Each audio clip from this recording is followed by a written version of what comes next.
Guys, it's 7:30. Ito pa rin, baha pa rin dito sa Pasig. Ayan. Ayan, ayan, hanggang dulo yan.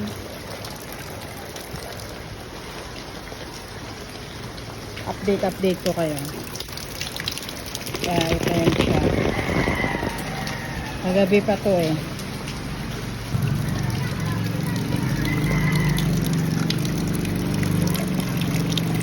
Ayan guys.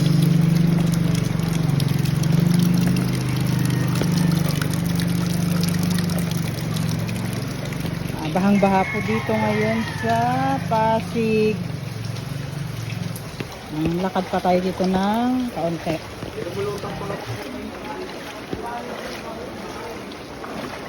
Ayan, pero titingin tayo kung may bibilang tayong ulam.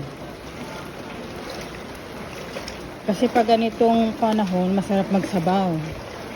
Kaya titingin tayo dito kung may bibilang tayong ulam sa talipapa. Nakakatakot lang kasi baka may madaanan tayong butas dito. Masyo tayo. Yun yung nakakatakot dyan sa baha dito. Kasi hindi natin makikita kung may malalim.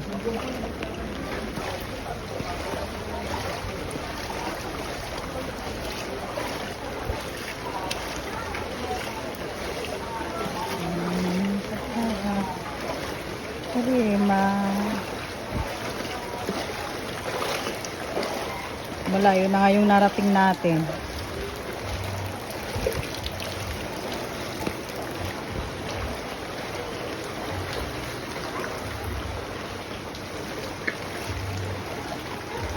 So guys, nandito tayo sa school. Dito tayo sa school.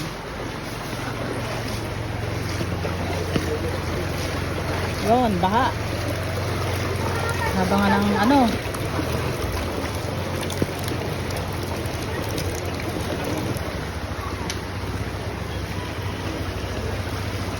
Baha. Tumabi muna ako kasi nakakatakot. Baka mashoot tayo na hindi natin nakikita kung may malalim ba dyan.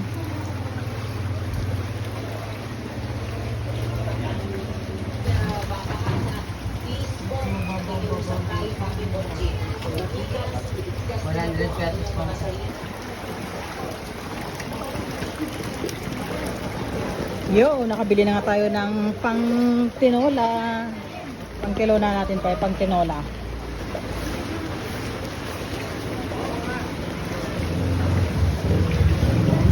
Ayan, update after 2 hours, mga mami.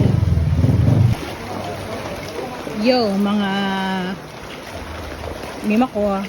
Ayan, napauwi na tayo, nakabili na tayo ng ulam natin. Lagyan natin ng sabaw.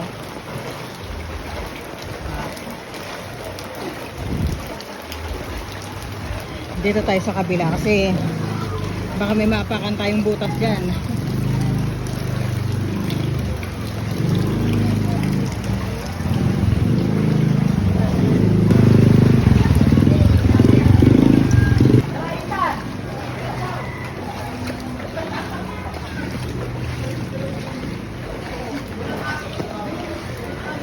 Lakad tayo ng kaunti.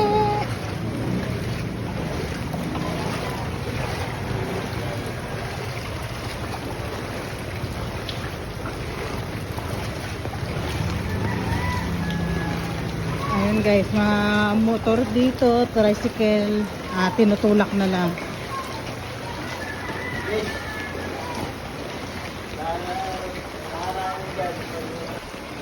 Ayun, kanina pagbaba ko mga alas 5, 4:30 yun, yung unang update ko. Pag uwi ko ng bayan, katinampa ako, kaya guys, pag lumusong kayo sa bus, siguradong magsabo ng maigi. Naku po, marami pa namang mga bakterya makukuha sa baha. Kaya ingat-ingat tayo. Lalo na pag may mga bukas yung sugat. Naku, dyan po yung mga leptospirosis na tinatawag.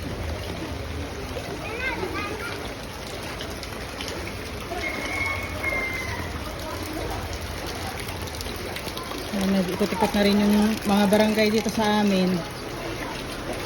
Nag-update na rin sila. Kung may mga kailangang ililikas,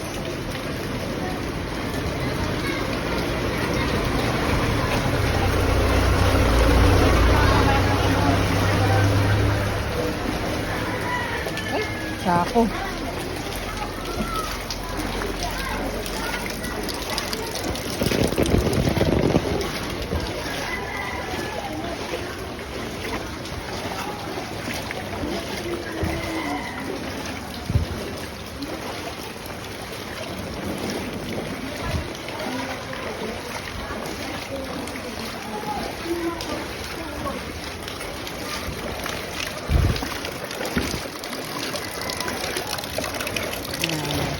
Pumasok na yung tubig yung sa bahay nila.